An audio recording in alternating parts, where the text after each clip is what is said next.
YTN 라디오 김호성의 출발 새 아침. 네, 자유한국당이 어제 한 달여 만에 비대위와 당 중진 위원들이 함께하는 연석회의를 열었습니다. 많은 얘기가 오갔습니다. 최근 김병준 비대위가 출범한 지 100일이 지나기도 했고요. 황교안 전 총리, 원희룡 지사 영입설, 또 유승민 전 대표까지 아우르는 보수 통합론, 여러 가지 얘기가 나온 것 같습니다. 현장에 있었던 분이시죠. 자유한국당 중진위원 정우택 전 원내대표를 전화로 연결을 해보겠습니다. 안녕하십니까? 네, 안녕하십니까? 네, 의원님 어제 그 연석회의 그 자리에 계셨었잖아요. 네, 참석했습니다. 네, 여러 가지 얘기가 오갔을 것 같은데 개파 간 힘겨루기가 시작된 것이 아니냐는 지적에 대해서 어떻게 생각하고 계시는지요? 저는 전혀 동의하지 않습니다. 네네. 네, 그것을 어떻게 아마 홍문정 의원이 개인적 차원에서 얘기를 한 것이고, 네네. 또 정진석 의원이 그것에 대해서 자기 의견을 또 개진한 것이지, 저는 지금 어떤 개파 간의 대립이 수면 위로 다시 등장을 해서 그것이 어저께 중진회의에서 나타난 것이다, 이렇게 보고 있지 않습니다. 왜냐하면 그 당 나간 사람들이 반성도 없고 개선 장군처럼 당을 좌지우지하고 있다 이런 얘기가 나오니까 이제 그런 해석을 하게 된 것이거든요. 네. 그래서 그 문제에 대해서는 그렇게 생각하는 분들도 있고요. 네네. 또 그렇게 아닌 분들도 있기 때문에 그것이 개파 대립이다, 이렇게 보는 네네. 것은 좀 너무 비약의 사닥다리를 너무 오른 게 아닌가, 이렇게 생각합니다. 의원께서도 보수 대통합은 차기 당대표 관리를 아니겠느냐 이런 말씀도 하시고 그러셨잖아요. 네, 그렇습니다. 네. 저는 그 보수 대통합이라는 것이 저는 뭔가 요새 비대위에서 거론이 되고 있고 또 언론에도 나오고 있어서 이렇게 들여다봤는데, 네네. 결국 제 표현이 좀 거북한지 모르지만 집 나간 사람 데리고 오는 게 보수 대통합이라고 저는 보지 않습니다. 네네. 제가 생각하는 보수 통합 내지는 대통합이라고 하는 것은 우리 제도권뿐만이 아니라 제도권 밖에 네네. 있는 인적 자원 또는 단체들과 같이 전선을 형성해서 요 다음에 총선이라고 그럴까요? 거기에서 한번 그 좌파들과 한판을 벌일 수 있는 네네. 조직을 형성하는 것이지, 지금 당장 나가 있는 사람을 갖다가 데리고 들어오는 이것을 보수 대통합이라고 저는 생각하고 있지 않습니다. 예, 지금 좌파들과의 한판 말씀하셨는데요. 그 한판에서의 가장 중요한 이슈들 1, 2, 3 이렇게 정리해 본다면 어떤 것들이 있을까요? 아무래도 경제정책이 제일 1번일 테고요. 네네. 지금 민생이 지금 어저께도 그 중진회의 거기에서 나왔지만은 지금 문재인 정부를 보면은 2분기, 3분기 지금 거의 0%대 경제 성장이 이루어지고 있지 않습니까? 경제정책 노답이다 이런 말씀하셨어요. 예. 그래서 지금 저는 이 문재인 정부의 경제정책 정말 한마디로 노답이다, 이렇게 어제 저는 표현을 했습니다. 네네. 두 번째는 이 안보 불안입니다. 예. 우리 보수 정당이 안보를 얘기하면 꼭 반대를 위한 반대처럼 이렇게 생각이 되지만, 지금 문재인 정부의 안보 정책은 정말 이 칼날 위를 걷는 것 같은 위기를 갖고 있어서 네네. 이게 굉장히 불안을 지금 갖고 있습니다. 예. 그래서 이 경제 문제와 이 안보 문제가 앞으로 이 문재인 정부의 성패에도 좌우를 하겠지만, 요 다음에 그 말씀하신 총선에서의 그 네네. 좌파의 한판 결판에서도 가장 큰 이슈로 저는 등장할 것으로 생각합니다. 그런데 실제적으로 그 1번 우선순위로 주신 경제 문제 관련해서는 김병준 비대위에서도 문재인 정부 경제정책 많은 그 질타도 하고 있고요. 그래서 역으로 내부 혁신을 하지 않고 왜 이런 아젠다를 경제 쪽에만 치우치고 있지 않느냐 이런 지적도 받고 있는 거 아니겠습니까? 저는 거꾸로 보고 있습니다. 오히려 예. 지금 이 정부가 잘못한 것을 네네. 왜 야당인 그 자유한국당에서 보다 선제적인 대응을 하지 못하느냐. 야당이 조금 더 강하게 대응을 해줬으면 좋겠다. 네네. 잘못한 것을 분명히 지적하고 그것을 끝까지 잘못된 점을 국민에게 알리는 이러한 모습이 더 필요하지 않을까, 이렇게 생각을 하고요. 네네. 아마 내부 혁신의 문제는 지금 우리 비대위가 지금 작동을 하고 있습니다. 그것은 잘 아시다시피 10월 초부터는 아마 우리 당협위원장이 지금 없는 상태 아닙니까? 예. 그래서 아마 이런 당협위원장의 전반적인 어디까지 교체를 할지는 모르겠습니다만은 그것을 통해서 지금 비대위가 하여튼 가동을 하고 있다고 저는 보고 있고요. 네네. 저는 여기에서 지금 중요한 것은 비대위가 과연 정말로 얼마나 공명정대하고 누구라든지 공감할 수 있는 이런 잣대를 가지고 정말 어느 선까지 이것을 할 것인가, 이것이 굉장히 앞으로의 관건이고 잘못 손댔다가는 다시 한번 우리 당이 이 소용돌이칠 수 있는 어려움이 있기 때문에 저는 비대위와 조광특위가 잘해주기를 기대하고 있습니다. 이 공명정대한 비대위의 운영은 혁신형보다는 관리형으로 가야 한다는 생각 가지고 계시는 건가요?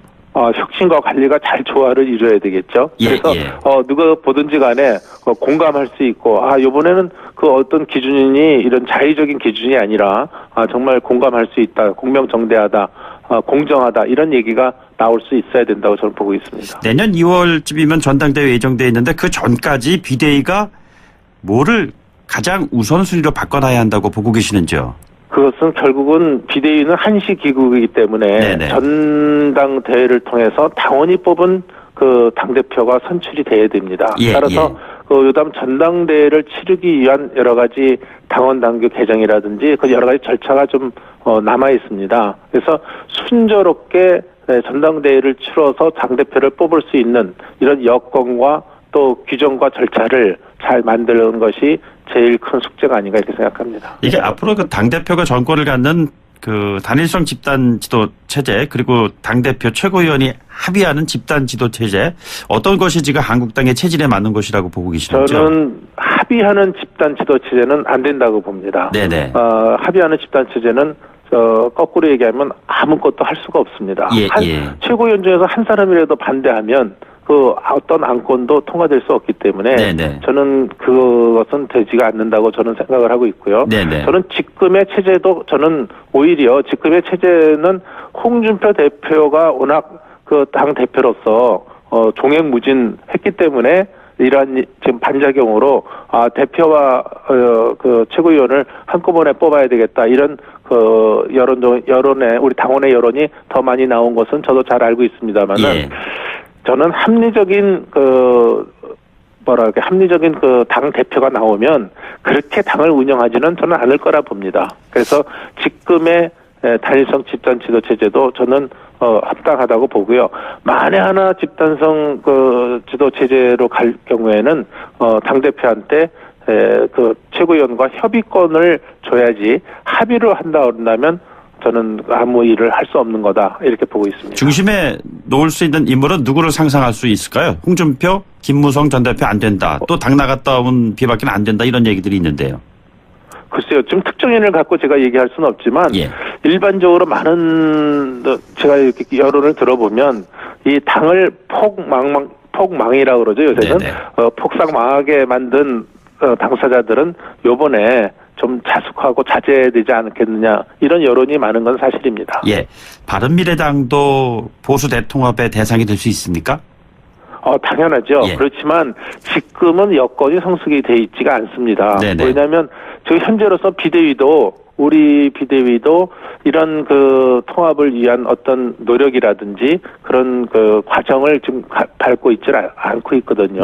그렇지만 언젠가는 그것이 요담 당대표의 숙제라고 보는 거죠. 내년에 뽑힐 당대표는 보수 대통합을 이루어서 내후년 선거에서 정말 그 좌파랑 한판 붙을 수 있는 보수의 전선을 형성을 해야 되거든요. 그러려면 꾸준한 노력을 통해서 대화와 노력을 통해서 그런 여건 성숙을 만들어 가야 되는데 현재는 지금 그 바른미래당은 물론이고 또 제도권 바깥에 좋은 보수 그룹들과도 어떤 그 여건이 성숙이 돼 있지 않기 때문에 이러한 노력을 다음 당대표가 꾸준히 해서 내후년에는 그런 형성이 제대로 될 수 있도록 노력해야 된다 이렇게 보고 있습니다. 좀 구체적인 인물을 거론해서 또 그렇습니다만 유승민 전 대표도 함께 할 수 있다고 생각하시는지요? 지금 말씀드린 대로 그런 여건이나 이런 것이 전혀 성숙돼 있지 않습니다. 또 우리 당내에서도 유승민 의원에 대한 거부감이 상당히 큰 것도 또한 사실입니다. 따라서 이것도 언젠가는 우리가 그런 여건이 성숙될 거라 보지만 현재 시점에서는 적당치 않다 이렇게 보고 있습니다. 북한 이슈 관련 하나 질문드리겠습니다. 그 이선건 조평통위원장이 우리 기업 총수들한테 냉면이 목구멍으로 넘어갑니까? 이런 얘기해서 지금 많은 논란이 일고 있는데요. 자, 어떤 생각 가지고 계십니까?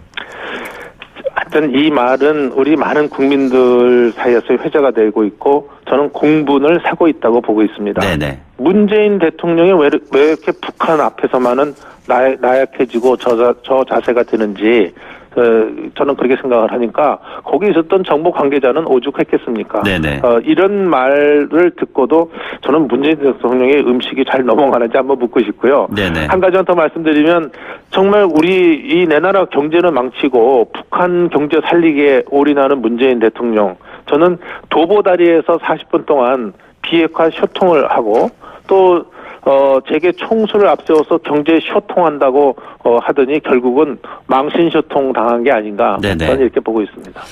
마지막 질문 드리겠습니다. 전원책 조광특위 위원 권한, 발언 등등에 대한 여러 가지 의견들이 나오고 있는 것 같습니다. 불만도 있는 것 같습니다. 어떻게 생각하고 계시는지요? 글쎄요. 저는 아직 조광특위 위원으로서는 제대로 활동을 아직은 가동이 제대로 안 됐기 때문에 아직 가동하고 있지만 아마 조광특위가 열리면 분명한 제목의 역할은 할 것이 아닌가 이렇게 생각을 합니다. 다만 제가 한 가지 좀 전원책 변호사한테 조언을 한다고 한다면 전 변호사는 역시 그 정치 평론가입니다. 따라서 평론가 입장에서 정치를 모두 내가 재단해야 되겠다, 이런 생각은 저는 타당치 않다 이렇게 봅니다. 왜냐하면 평론과 정치 현실은 다르기 때문이라고 이렇게 보는 것이죠. 또 평론가는 뭐 말로써 얘기할 수 있지만 말이 앞서는기보다는 행동과 일치하기를 좀 바라고 있고요. 저는 또 평론가는 단독 플레이 할 수 있습니다. 그렇지만 지금 단독 플레이보다는 역시 이건 정당은 조직이기 때문에 정당과의 조화를 이루고 또 조직과 소통과 합의 과정을 이루는 이런 과정도 중시해야 된다, 이렇게 보고 있습니다. 알겠습니다. 오늘 말씀 여기까지 듣죠. 고맙습니다. 감사합니다. 지금까지 자유한국당의 정우택 전 원내대표였습니다.